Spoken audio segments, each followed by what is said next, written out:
Will this card bring forth ideas of Joaquin on Sunshine, or will it bring forth ideas of the Joaquin dead? Find out what's going on as I hereby invite everyone to join me on my adventures through Marvel Snap. Hey everybody, it's Annabelle.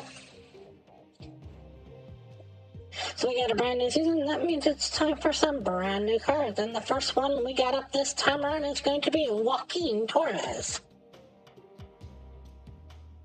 Joaquin Torres was born in Mexico. However, at the age of 6, he moved to Tucson, Arizona.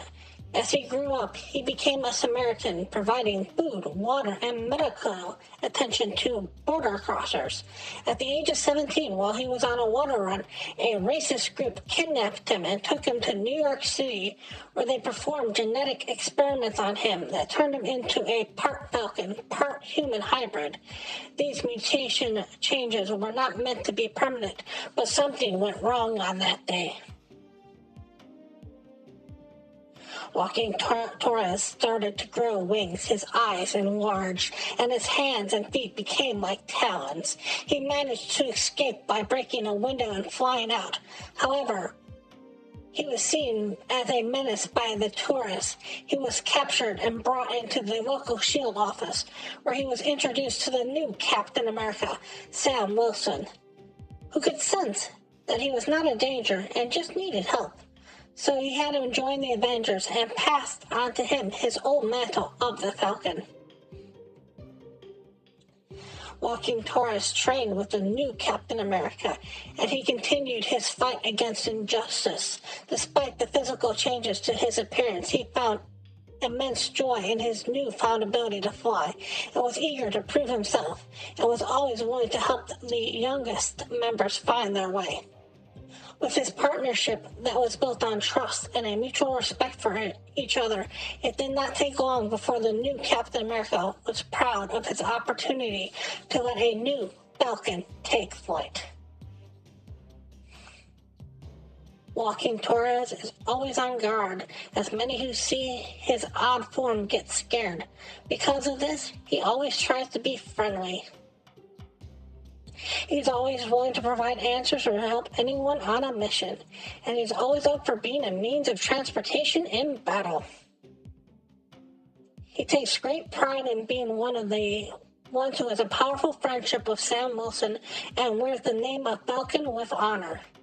He is very courageous and brave, and he will go out of his way to seek out information on his own instead of asking others to put themselves in danger. Joaquin Torres is an expert investigator, expert combatant, and can fly by flapping his arms, which have been partly turned into wings. And it also turns out that the Falcon that was used to transform him happened to be vampiric. This curse is what makes him unable to revert his transformation. However, it also gives him a regenerative healing factor that can allow him to survive fatal wounds, regrow parts of his body, and return from the dead. Joaquin Torres became the new Falcon after being experimented on, and he is eager to prove himself and was always willing to help out the younger members find their way, and is always up for being a means of transportation in battle. This is represented in Marvel Snap as if a low-powered member of your team who has power that they can reveal finds their way to his location, he will find a way to help them. So in Marvel Snap, what this card is it is a 3-cost 4 power with the description of ongoing. The on-reveal abilities of your 1-cost cards that are played at his location happen twice. Just your cards, not your opponent's cards. All in all, he is a 2-star card, and I think I'm being a little bit generous by even giving him a 2-star card.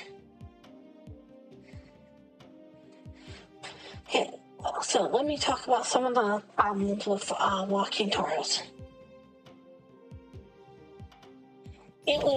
It's really hard, almost impossibly hard, ridiculously hard for me to find any reason why you would play him over Wong. If you look at him as just a base card, he's basically a Cyclops.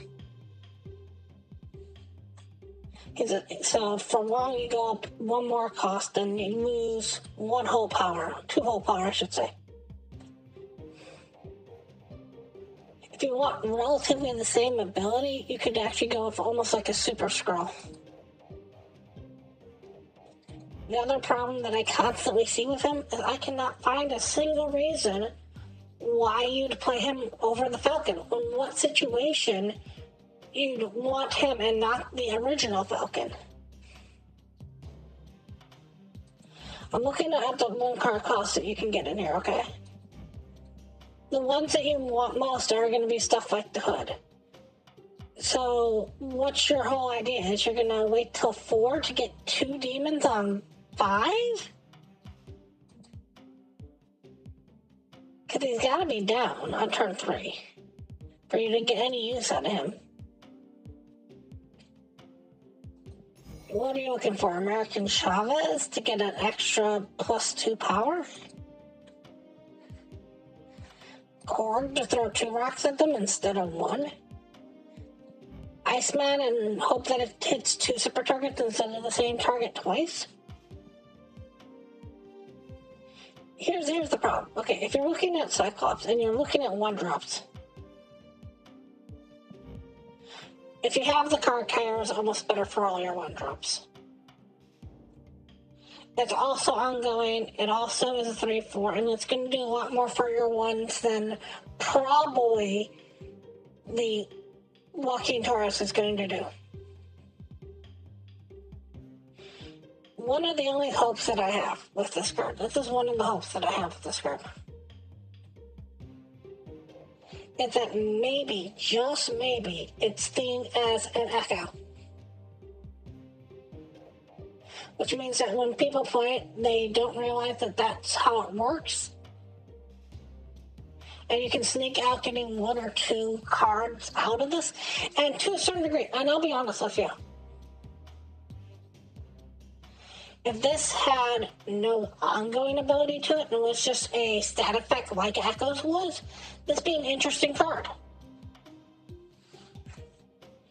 The problem that you have with this card is as soon as it goes down, if your opponent has a Cosmo, they're going to Cosmo it, or they're going to Rogue it, or they're going to Enchanter it if they have any of those cards, or Red Guardian, or anything else like that. The 1 card that you're looking to get out of this is Spectrum, because the whole idea is that here's an extra buff for ongoing. But the cards that it helps are on reveals, not ongoing. If it wasn't for how Moonstone worked, I'd almost let this be another card that would just be like your 1 cost with ongoing trigger twice, but that doesn't even work with ongoing usually. So the problem I see with it is it's such a weird little niche that exists. Your whole idea is like, what, on turn 1 to play maybe like a Korg or a Hood? Turn 2 to play down the Black Swan? Turn 3 to play down the actual Torres? And then turn 4 to play the Falcon and trigger the cards so you can get 3 Korgs instead of 2 Korgs? That's such a weird makeup of having that work. I almost wish, to a certain degree, that Joaquin Torres was way lower down on the field. That he was a 1-drop himself, or maybe like a 2-drop, and then he did stuff for all ongoings, or he did stuff for all on reveals. But that might be too powerful and knock Wong out of the field. But maybe just like he only works with big guys, like the 5s and the 6s. I mean, it's nice that it works on ones. I wish almost that it worked on twos and threes. That's the thing. If it worked on ones, twos, and threes, it might be worth it. And it'd still be power interesting, but it would give you a bigger swipe that you could go through. Or you might sit there and go, yeah, if all I'm looking for is a long junior, this is a fine long junior. And that might be where it finds its place. But a lot of times when you're playing the ones deck, or the bounce ones, or the move ones, or the little ones, you're not all playing out reveals on there, and a lot of times you don't wear what you have. And it's a lot of that bounce ones deck has 8 slots that are hard to replace. Also, at least for right now, with the Sanctum Showdown that's coming later on this month, you will get an opportunity to get 4 brand new cards added to you. For 4 or 5 drops that you're missing. So if you are completely caught up, you want to make sure that you have 4 cards waiting for when that happens.